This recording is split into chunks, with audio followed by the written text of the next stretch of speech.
ಯಾವ ಸೇನೆಯ ಮೇಲೆ ನಾವು ಯುದ್ಧವನ್ನು ಮಾಡಬಹುದು? ಭೂಸೇನೆ, ವಾಯುಸೇನೆ ಮತ್ತು ನೌಕಾಸೇನೆ. ನೌಕಾಸೇನೆಯನ್ನು ಬಳಸ್ಕೊಂಡು ಭಾರತ ಯುದ್ಧ ಮಾಡಿದರೆ ಅದಕ್ಕೆ ಯಾವುದೇ ಯೂಸ್ ಇಲ್ಲ. ಯಾಕಂತಂದರೆ ಕರಾಚಿ ಮೇಲೇ ನಾವು ಯುದ್ಧ ಮಾಡಬೇಕು ನೌಕೆಯನ್ನು ಬಳಸ್ಕೊಂಡು. ಕರಾಚಿಯಲ್ಲಿ ಯಾವ ಉಗ್ರ ಸಂಘಟನೆಗಳು ಕೂಡ ಅಲ್ಲಿ ಅವಿತು ಕೂತಿಲ್ಲ. ಯಾಕಂದರೆ ಇರೋದೆಲ್ಲ ಗಡಿಯಲ್ಲಿ ಅವಿತು ಕೂತಿದ್ದಾವೆ.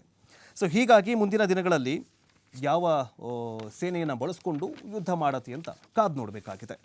ಇನ್ನು ಮುಂದಿನ ಸುದ್ದಿ ಏನಂತ ನೋಡ್ತಾ ಹೋಗೋದಾದರೆ, ಪಾಕಿಸ್ತಾನ ಸಾಕ್ಷಿಗಳನ್ನು ಕೇಳ್ತಾಗಿದೆ. ನಿಮ್ಮಲ್ಲಿ ಈ ಪಹಲ್ಗಾಮ್ನಲ್ಲಿ ನಡೆದಿದೆ ಎನ್ನಲಾದಂತಹ ಭಯೋತ್ಪಾದಕ ಘಟನೆಗೆ ಸಾಕ್ಷಿಗಳನ್ನು ಕೇಳ್ತಾಗಿದೆ. ನಮ್ಮಲ್ಲಿ ಯಾವುದೇ ಉಗ್ರ ಸಂಘಟನೆಗಳು ಇಲ್ಲ, ನಾವು ಶಾಂತಿ ಪ್ರಿಯರು ಅಂತ ಇದೇ ಪಾಕಿಸ್ತಾನ ಬೊಗಳೆ ಬಿಡ್ತಾಗಿದೆ. ಅಲ್ಲಿನ ಅಧ್ಯಕ್ಷರು, ಅಲ್ಲಿನ ಏನಂತಂದರೆ ಅವನು ಯಾರೋ ಮುನೀರ್ ಅಂತ, ಅಸ್ಸಾಂ ಮುನೀರು ದೇಶ ಬಿಟ್ಟು ಹೋಗಿಬಿಟ್ಟಿದ್ದಾನೆ.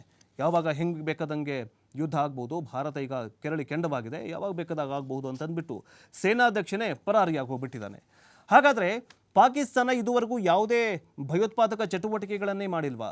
ಪಾಕಿಸ್ತಾನದಲ್ಲಿ ಯಾವ ಉಗ್ರ ಸಂಘಟನೆಗಳೇ ಇಲ್ವಾ ಅಂತ ನೋಡ್ತಾ ಹೋಗೋದಾದರೆ, 2016ರಲ್ಲಿ ಅಂದರೆ ಸಂಸತ್ ದಾಳಿ 2001 ದಾಳಿಯಲ್ಲಿ ದಾಳಿ ನಡೆಯುತ್ತೆ. ಅದಕ್ಕೆ ಕನೆಕ್ಟ್ ಅಂದರೆ ಅದರ ಹಿಂದಿನ ರೂವಾರಿ ಪಾಕಿಸ್ತಾನದ ಲಷ್ಕರ್ ಎ ತೊಯ್ಬಾ ಸಂಘಟನೆ 2001ರಲ್ಲಿ ಸಂಸತ್ ಮೇಲೆ ದಾಳಿ ಮಾಡುತ್ತೆ. ಜೊತೆಗೆ 2008ರ 26/11 ಮುಂಬೈನ ದಾಳಿಯ ರೂವಾರಿ ಯಾರಾಗಿದ್ದಾರೆ ಅಂತಂದರೆ ಇದೇ ಅಜ್ಮಲ್ ಕಸಬ್ ಆಗಿದ್ದ. ಅಜ್ಮಲ್ ಕಸಬ್ ಏನು ನಿಮ್ಮಲ್ಲಿ ಸ್ವತಂತ್ರ ಹೋರಾಟಗಾರನ? ಕೊಡಬೇಕಾ ಸಾಕ್ಷಿಗಳನ್ನು? ಇದನ್ನು ಬಿಟ್ಟು ಇದಕ್ಕಿಂತ ದೊಡ್ಡ ಸಾಕ್ಷಿ ಏನಂಗಾದರೆ ಅಲ್ವಾ? ಇನ್ನು 2016ರಲ್ಲಿ ಉರಿ ಮೇಲೆ ದಾಳಿ ನಡೆಸ್ತಾರೆ.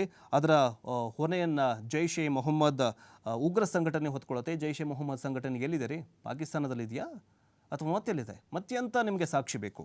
ಇನ್ನು 2016ರ ಜನವರಿ ಪಠಾನ್ಕೋಟ್ ದಾಳಿ ನಡೆಯುತ್ತೆ.